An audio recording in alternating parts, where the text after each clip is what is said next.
Assalamualaikum warahmatullahi wabarakatuh.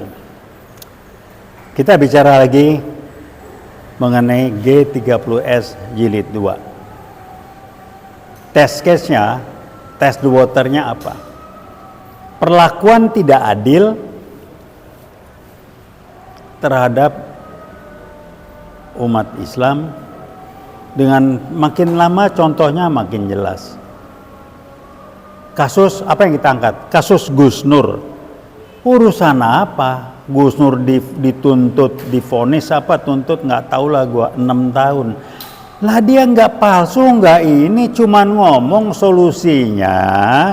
Barane Gus, saya nggak ahli agama lah, tapi solusinya dengan mubalai itu ya berjanji depan publik. Siapa yang bohong? Gus Nur tidak menuntut, tidak menyalahkan si A si B, pokoknya dibilang.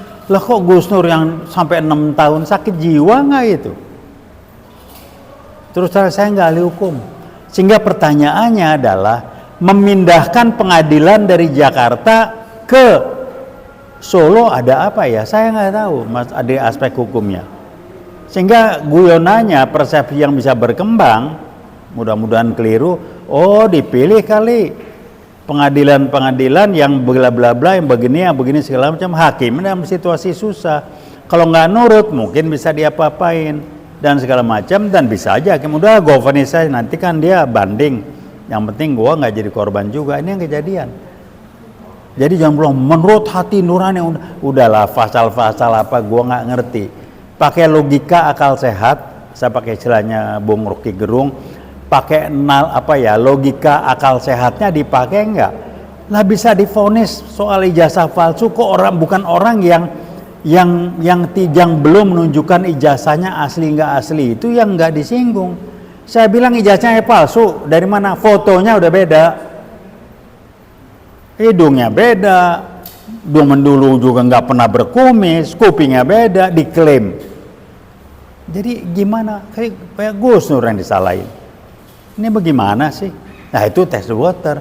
Kalau enggak, PKI gaya baru yang mengendalikan, yang bermain tidak akan mungkin. Saya ngalamin 65. 65 itu apapun diputar balikan, ciri-cirinya fitnah, berbohong. Kalau berbohong kita udah paham lah ya.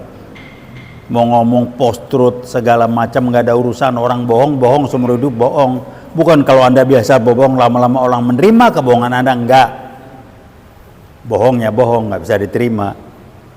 Kalau dianggap biasa ya yang menganggap biasa aja lah. Kalau mestinya orang bohong itu nggak bisa didengerin lagi. Nah ciri-ciri PKI kaum ini salah satunya berbohong, 2 fitnah, putar balik, ini yang kejadian. Nah kemudian apa lagi? Berbohong. Kilometer 50 itu jelas berbohong. Ya ciri-cirinya PKI kalau main kan berbohong. Nah orang yang dipakai bukan barangkali akan lebih baik kalau dia bukan PKI, tapi dipakai tangannya. Bahkan ulama pun dipakai kan. Muncul dengan istilah Islam Nusantara, itu kan pecah belah umat Islam aja. TNI dipecah belah, diperlemah segala macam. Jadi fahamilah yang begini-begini, ini bukan sederhana masalahnya. Kemudian apa lagi? Mau sampai kapan kasus ijazah palsu? Saya tahu persis. Hakimnya bingung. Vonis apa, diulurin udah begitu panjang, tinggal manggil kok, mana itu ijazahnya tunjukin. Kalau emang nggak palsu gini, selesai kan? Dipanggil nggak? Kan gampang. Kalau presiden tidak bisa hadir, bukan presiden, Pak Jokowi tidak bisa hadir, ya dia sebagai presiden bisa nunjuk ini, bawa ijazahnya sekarang. Nggak ada. Nah kalau itu kenakan berentet, kok KPU-nya mendiamkan panjang, ya kan? Orang yang jadi korban difitnah, kan sama ciri-cirinya. Sambo begitu, korban difitnah, jadi yang salah. Kilometer 50 difitnah, pakai senjata, tembak menembak, jadi udah bullshit semua lah. Itu ciri-ciri PKI gaya baru, dan makin lama keberanian untuk memutarbalikkan, berbohong itu makin lama makin jelas. Kenapa? Menggambarkan mereka sudah merasa lebih kuat, dan untuk menampilkan G30S Jilid 2, PKI sudah makin dekat. Apa yang terjadi kira-kira? Oh itu TKI Cina kalau memang jadi ribut nih. TNI diperlemah, Islam dipecah belah. Jadi yang ngacau, yang rusak kita nih dari dalam kita. Duit keluarga negaraan, tolonglah ribut, jangan didiemin. Kok diem aja?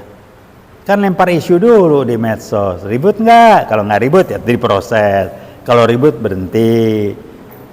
Terus mau sampai kapan kita begini terus? Ya nunggu aja G30S jilid 2 meledak baru kita muncul.